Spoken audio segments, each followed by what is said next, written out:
Hey everyone, before the video starts, I wanted to talk about something. I've tried to upload this video like 12 times today, and every time I do, the copyright ID system says your video is copyright and then blocks it, which is bullshit because it's fair use, yada yada yada, not the point. At first, it was flagging long sections of similar clips, which, alright, I can see why it would flag that. So I went and re-edited it to give the copyright ID system what it wanted, and then it just picked smaller clips, and then smaller clips, and smaller clips. Right now, it's to the point where it's claiming I'm blocking the video for a 12-second clip that consists of different scenes, like in the movie. Very obviously edited, very obviously not the ripped movie, very obviously fair use. I haven't had this problem with other pieces of media in the past, so I think it's because of the studio that their copyright is so strict. To work with this, I replaced most of the film's footage with gameplay, and I'm going to be showing clips only when it specifically pertains to what I'm talking about. So for example, when I'm expanding my thoughts on a certain scene, instead of seeing B-roll from the film, you're going to see some Overwatch gameplay. That's all. Anyway, I really hope you enjoy the video. Check it out. Thanks for watching. Bye. I find that art that carries the most weight and meaning to me personally is art that helps me empathize or relate to the focus of the art. Sometimes that connection is very direct. I can see clear one-to-one relationships with the themes of the art in my own life. Other times, despite no clear one-to-one relation with a character, their life, and their values, a piece of art is still able to make you feel and understand them. Captain Fantastic is fantastic at this. Starring Viggo Mortensen in the role of the main character Ben, the film follows his family as they deal with a death in the family. The family is a group of hippies that live on a commune together. Ben and his wife are as far left as you can go and choose to build their life together in this way. They managed to buy property where they could raise their family in the way that they wanted. The family doesn't have technology, groceries, or anything really modern. They live off the land, read books, play instruments, do physical training, hunt, and live an all-around sustainable, non-wasteful lifestyle. Despite the family living out their dream lifestyle, the mom takes her own life. Their mother has been struggling with bipolar disorder for years now and has been receiving treatment for her mental health at a facility for a few months. Sadly though, her illness wins and she takes her life. We learn this around 10 minutes into the film when Ben and his oldest son Bodovin head into town to trade some supplies. The film then follows the family as they head to the funeral and confront the world around them. It's honestly an incredible film that no matter your background will touch you. If you haven't seen Captain Fantastic yet, stick around. While I will be discussing a few scenes from the movie, I'm going to be leaving a lot out. There are going to be so many moments, some funny, some touching, and some moving, that I'm not going to talk about. My goal with this video is to give anyone who hasn't seen the film a desire to go watch it, so fear not, any spoilers I cover will not ruin a viewing experience. But to be honest, even if I were to spoil every little detail of this film, it wouldn't add up to the emotions felt while watching it. I also want to talk about the film's main theme. To get that message across, I'm going to discuss a few different scenes from the movie and how they relate to the theme. Captain Fantastic has a lot to say. There's a clear critique of capitalism and traditionalism in the film that makes up a big part of its core message. The things the film decides to portray as good and bad are sure to ruffle some right-leaning folks' feathers. Despite these themes and messages, I think the film's overall core message can be felt by everyone. Let's explore these ideas a bit deeper and talk about Captain Fantastic. First, let's talk about the family and their home. The family is definitely unique in their ways. I doubt many of you watching grew up in any fashion close to this. Maybe you had elements of it in your own life, like I grew up hunting. I've shot a deer before and it was damn tasty. I'm also a big fan of duck. But besides that, I grew up Mormon, conservative, and in the Utah suburbs. My life growing up couldn't be farther from the life lived by this hippie family. That being said, this film doesn't need you to relate to any of that to understand the message of the film. The message is a much more universal element. For example, the family and their home are exactly that. They're a family and a home. First, the family. The family consists of the mom and dad, Leslie and Ben, and their 6 kids. Bodovin, Kyler, Vesper, Relian, Saja, and Naya. Their kids have whack-ass names, but that's on purpose. Leslie and Ben wanted their kids to have unique names owned by no one else. The family lives in the woods and are fully homeschooled and are a commune. Don't let your first impression get you wrong. Ben is actually kicking ass at raising his kids. With the lifestyle they live, it allows for Ben and Leslie to be fully 100% involved in their kids' lives. They teach them one-on-one every day with a large focus on learning, and the kids are all very smart. For example, many of them can speak multiple languages, and Bodovin, the oldest, gets into every Ivy League school. But living this way has ruined them socially. Bodovin, for example, freezes when a few girls say hello to him when leaving a store. Besides academics, they teach them to be self-reliant and how to survive. They do physical training and even combat training. Now, is this physical abuse? Probably. It almost definitely is. Ben doesn't directly harm his kids, but the training he puts them through is indeed insane. The film doesn't ignore this either. Ben's overall journey as a father is a big part of the story, and we will come back to it. Just understand, I'm not ignoring the very likely physical abuse taking place and the other issues with the way their family operates. Besides the more extreme elements of their lifestyle, I see Ben as a good father. His parenting style is different, just like his lifestyle. Ben is completely honest with his kids, and I mean completely. At times, this can come across as really cold, like when he tells his kids that their mother has passed. Instead of saying something like she took her own life or delivering it in a gentle way, he says, "Last night, Mommy killed herself. Your mother is dead." That's a pretty rough way to deliver that news to his kids, but it's in line with the way he treats them. He treats them all as individuals who deserve to know the full truth. And yeah, in moments like this, maybe gentler words would be more helpful. But in most cases, Ben's parenting style of full honesty with his kids helps them feel respected, treated as equals, and helps them function as more autonomous beings. My favorite example of this is when the family is deciding whether or not to go to their mother's funeral. I know that shouldn't seem like a question, but the problem is that Ben's father-in-law hates Ben with a passion and tells Ben over the phone that if he shows up at the funeral, then he will be arrested. Leslie's dad blames Ben for her death. He believes that if his daughter had just moved home, then her mental health would have improved and she wouldn't have taken her life. Ben did try. Leslie was in an institution for a few months leading up to her death, but Leslie's dad still blames Ben for everything. Ben tells his kids everything and doesn't hold back. He tells them that if they go, he will be arrested, and in turn, with the way they live, they would probably be taken from Ben by CPS. Knowing the risks, the kids all then come to the decision that they want to go. Instead of Ben hiding all of his family drama from his kids and the realities of how weird the way they live is compared to the rest of the world, he lets them all know it. He doesn't hide anything from his kids. He doesn't hide the outside world or the way it works. The family is all very aware of how different they are compared to the world. That is also a major part of the film. Up till now, the family has been living in harmony with their way of life, but now due to their mother's death and some prior events, cracks form inside of the family. Before discussing that, let me finish talking about the film's opening section. Ben is open and honest with his kids, but he doesn't let them dictate every decision. The kids want to go see their mother again despite the risks, and Ben is still refusing to allow it. He's still their dad, but he does value their opinion. However, over the course of the day and during their training, Ben comes to see how much his kids are going through, and he accepts that he really wants to go himself. So he says fuck it and the family heads out. We're going to skip a good chunk of the movie here and move on to the first scene that really helps show off parts of the film's core message. After a day of driving, the family arrives at Ben's sister's home where they will be staying the night. Ben's sister, Harper, is married to the dad from Diary of a Wimpy Kid, goated actor. The pair has two sons, Justin and Jackson, and they represent your typical modern family. I thought at first the two sons were kind of caricatures of your typical 12 to 14 year olds, but when I really thought about it, I quickly remembered that 12 to 14 year old boys are obnoxious little shits.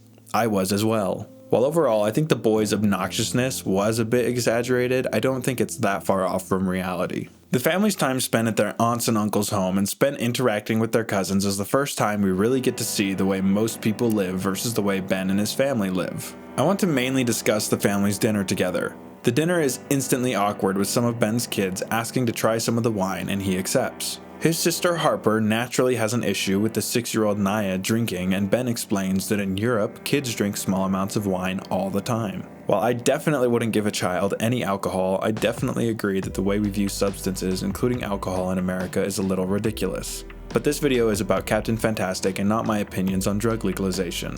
Moving forward, dinner gets more awkward. Ben's brother-in-law, Dave, addresses the elephant in the room and offers the family their condolences for Leslie's passing. It's awkward and feels more like an obligation than anything sincere. This isn't to say that Dave and Harper aren't sad about Leslie's passing, but more to say that they're not really close at all with Ben or their kids. The sadness for Leslie's death is real, but the worry and care for Ben feels a bit forced. Speaking to someone about something like this is insanely hard, so I wouldn't have done any better than our man Dave here, don't get me wrong. I just think it's really incredible how much you can dissect and dive into these characters and their dynamics through the characters' interactions and dialogue. Ben's response to Dave's apology is to bring up family drama. Not the best move, honestly. What Ben says is that, "It's okay, we all know you had problems with Leslie." Come to find out, the last time the families had interacted, Dave called Leslie a fucking bitch because she was angry at him for giving the kids super sugar cereal. In my view, both sides are wrong, but getting my view is not the point of this video. The point of this video is to show you how anyone can relate to Captain Fantastic, and this dinner scene is a great example of that. Maybe you find Sugar super evil and agree with Leslie that Dave should not have given her kids that breakfast. Or maybe you agree with Dave and think that Leslie should chill the fuck out and let her kids have cereal on occasion. But either way, you get the point. This scene encapsulates that first part of the film's core message. Families fight. There are elements of this all throughout the film, but I find this scene in particular is the most clear. This dinner scene showcases how different Ben and his family are from the rest of their family in the world, and how those differences can clash. The final section of this dinner scene has one of Dave and Harper's kids asking how Aunt Leslie died. Dave takes the lead and beats around the bush, telling his son that she was sick. This is when Ben jumps in. This is another example of his very direct way of approaching things. Ben states that his wife had a mental illness and starts to tell his nephews about bipolar disorder and postpartum depression. Ben speaks about the subject gently and with reverence, but doesn't hide any of the details. Before Ben can really explain what the illness was and how it affected Leslie, Dave jumps back in and cuts Ben off, saying, "We don't really need to talk about this in front of the kids." Dave turns to his kids and goes back to explaining the matter no further than Aunt Leslie was sick and sick people die. After some more poor explanation, Ben finishes the job and jumps back in and tells the boys that Leslie killed herself by slitting her own wrists. Harper leaves the table in anger, Dave goes to comfort her, and their kids are just sitting there stunned. This scene does an incredible job of helping you feel the pushes back and forth between the two families' lifestyles and values and the tension that comes with it. So much happens in this short 5-minute scene, and I love it. I had to stop myself from going on so many different tangents when talking about this scene because ultimately they don't matter. Most of those tangents are me going off into detail on how I feel Ben is in the right during most of these interactions. However, none of that matters because ultimately the point I want to get across is that this film's core message can be felt by anyone. Maybe you relate more to Harper and Dave and think that Ben shouldn't be swearing around the kids or bringing up topics like suicide around the kids and young teens. Or maybe you're like me and think that society is generally too uptight with these things and we need to re-examine the way we look at them. Either way, you're getting the film's message. I'm sure everyone watching right now can think of a family member or two that just don't fit in well. Maybe you've got that liberal aunt or that racist uncle, but either way, families are going to have a range of beliefs among them. That's a bridge you're going to have to be able to cross if you want to maintain a family relationship. That's not me saying you have to bridge every gap. For example, if you're transgender and your uncle calls you a groomer for simply presenting the way you want, you do not have to associate with them. There are legitimate reasons for cutting off family. That is not the point, however. That conversation is another tangent and I am trying to avoid those. The dinner scene doesn't really show any gaps being bridged, but a scene that follows does. There are other interactions and great moments that take place at the aunt's and uncle's house, but I'm going to talk about this one last thing and then move on. The next morning, Ben apologizes to Dave and Harper. Ben did choose to instigate some drama when Dave was just trying to express some condolences to him, and Ben also clearly broke the boundaries that Harper and Dave kept with their kids. Again, it doesn't matter who you agree with here. The fact is that Ben did do those things, and it was disrespectful to do so when his sister and her family were giving them a place to stay, a nice dinner, and welcome them with open arms. Ben and Harper might be siblings, but they have incredibly different values and ways of raising their children, and in turn, when those values clash, each party has to make an effort to bridge that gap, and that's what we get to see in this moment. The scenes we've discussed so far do a great job of showing how different the family is from the world and the conflicts that arise from being so different. This, however, isn't the only piece of conflict afflicting the family. To one degree or another, some of the kids are breaking away from the family formula.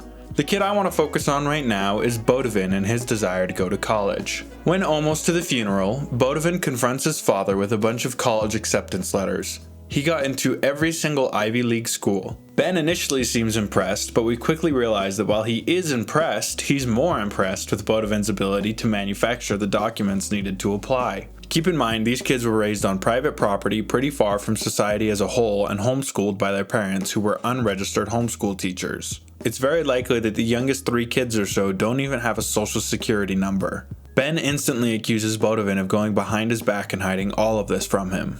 As we've talked about, Ben heavily values full honesty from himself and from others. He expects his kids to speak to him directly about things, especially things like this.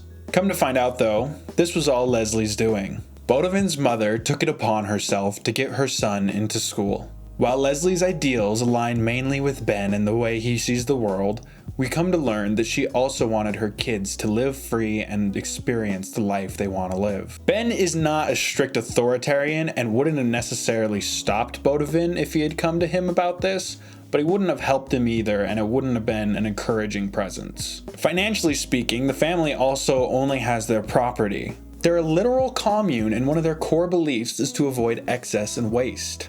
Without outside help, there would be no way his family could pay for a community college, let alone an Ivy League school. But Bodovin wants to go. He stands up to his dad and expresses his desire and how his mother supported his goals. The whole college situation is not resolved in this scene, but with the information we've got, we can discuss another piece of the theme's core elements. Not only do we fight among our extended family due to clashing values and lifestyles, we also fight among our personal family. Fight is probably the wrong word for it because Bodovin and his father are not fighting here.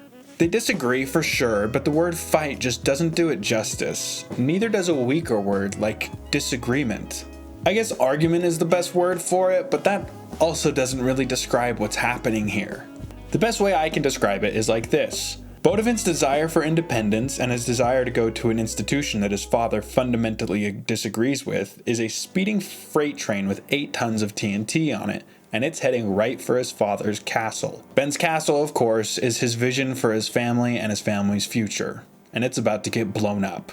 We don't necessarily know what Ben expected from Bodovin now that he's an adult, but that doesn't really matter. The point is that Bodovin's dreams and desires are fundamentally incompatible with Ben's hope for his future family. There are only a few outcomes in a situation like this. Either Ben or Bodovin completely throw away their dreams or values in order to fully support the other one, and that is not a healthy situation no matter who decides to throw away their dreams and values. Unless they've truly convinced the other party about the way they see the world, thrown away dreams and passions like this are just going to eat at the other person and cause harm. There really only is one way to solve this problem without hurting the other, and that is, of course, compromise. Just like with our extended family, with our immediate family, we have to build bridges on issues of disagreement like this if we want to maintain a healthy relationship. If Ben wants to keep a healthy and good relationship with his son, he's going to have to come to terms with the fact that Bodovin is ready for independence. In turn, Bodovin is going to need to learn that his father isn't really in a place morally or financially to put him through Ivy League education without serious mental stress. He's going to have to accept that if he doesn't want to financially ruin his father, then he will have to find another way to attend school or find another way to live his independence. At the end of the day, Bodovin cares more about going out into the world and learning to interact and be a part of society. College is not the only way to do that. This theme resonates a lot with me personally because I'm an ex-Mormon among a family of very faithful and active Mormons.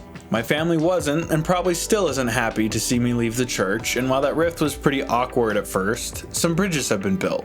That's what family is all about, and this conflict between Bodovin and his dad really demonstrates that. This comes up more in the film than just this scene, and this specific conflict is not resolved in this scene, but I think I clearly got my point across. I spoke earlier about multiple conflicts brewing inside of the family, and I think it's time we talk about one last conflict. Relian is the middle child and seems to be the one handling the loss of their mother the worst. All the kids are heartbroken, of course, but Relian's heartbreak is compounded by the anger he feels towards his father. All throughout the film, Relian is expressing his dissatisfaction with their way of life. Similar to Bodovin, Relian wishes they could be a part of society. Even to a further degree, Relian wishes to live with his grandparents. We should talk about the grandparents really quick actually. Leslie's parents at the start of the movie threaten to have Ben arrested if he shows up at the funeral. Of course, the family does show up at the funeral and are quite out of place. The grandfather is opposed to the antics that Ben tries to start, and a quite upsetting scene follows. I'll let you experience that for yourself though. What you need to know about the grandparents is that the grandpa hates Ben and is an asshole, but who is ultimately legitimately concerned for his grandchildren's safety. The grandmother is a very kind and timid woman who lets her husband handle everything, and the pair is insanely rich. Like I've mentioned before, this film does have a clear left-wing message, and the grandparents and their lifestyle are a big part of that. They have an insanely large house and live in massive excess. But again, that's another tangent. While Ben's in-laws are painted as assholes who refuse to accept the family's difference in lifestyle, this isn't all that they are. While they are definitely over-judgmental in a lot of ways, and the father-in-law's actions in regards to his daughter's funeral are pretty heartless considering how he treats his daughter's family, ultimately, the grandparents are also kind of correct. Relian goes to his grandparents and asks to stay with them.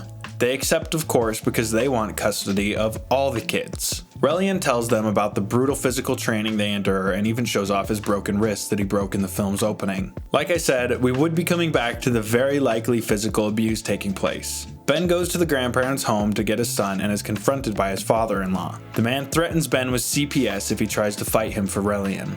The grandfather is certain that Ben is abusing his kids, and I agree. While I do think he's a good dad, he's failing to keep his kids safe. It's one thing to do family exercise and emphasize a healthy lifestyle, but the insane physical training that they do is on another level. It's also good to not get so wrapped up in the meaningless parts of society, but it's also not good to raise your kids in the woods and only venturing into society on rare occasion. As we see in the movie, Ben's kids are socially crippled. The father-in-law is a dick, and I probably personally wouldn't like him, but in this conversation he's right, and Ben recognizes that. This scene demonstrates the third element of the film's main theme, and that's recognizing that sometimes you're the one who needs to change. Yes, family can be utter clowns sometimes, but that doesn't mean they're not correct in criticizing you on occasion. On the flip side of that, sometimes you need to be the one to confront your family members if they're doing something problematic. Letting issues like this sit and simmer does nothing but result in a relationship like Ben has with his father-in-law, a really strained one. As I've discussed these different scenes from Captain Fantastic, I think you can see the message I'm trying to deliver here. Captain Fantastic's core theme is family and everything that comes with it. The fights, the struggles, and the compromises. Like I said at the start of this video, I left a lot out of this video. The last scene we talked about involving Ben and his father-in-law is only 2/3 of the way through the film. I left the most emotional chunks for you to experience. I love the ending half hour of the film in particular. I promise you that no matter who you are and what your background is, this film will be able to reach into your heart and touch you. We talked about a few of the core elements of the theme, but all throughout the film there are other smaller aspects that we didn't talk about. Every scene helps build a really complex and detailed picture of Ben and his family and the way they operate in this world. Even if you vehemently disagree with Ben and his lifestyle, you'll still be able to see yourself in many of these characters because the themes that are explored here are universal. Whether your family is a tightly knit group with a similar lifestyle to each other, or maybe your family is the extended family outcasts that rarely attend events. Or maybe your family consists mainly of found family that you've built up over the years. Regardless, you'll see parts of yourself in many pieces of this movie. If you haven't seen Captain Fantastic, please go give it a watch. And if you're not subscribed to my channel, also do that. Don't you worry, it'll be okay. Don't you worry, I'm gonna get paid.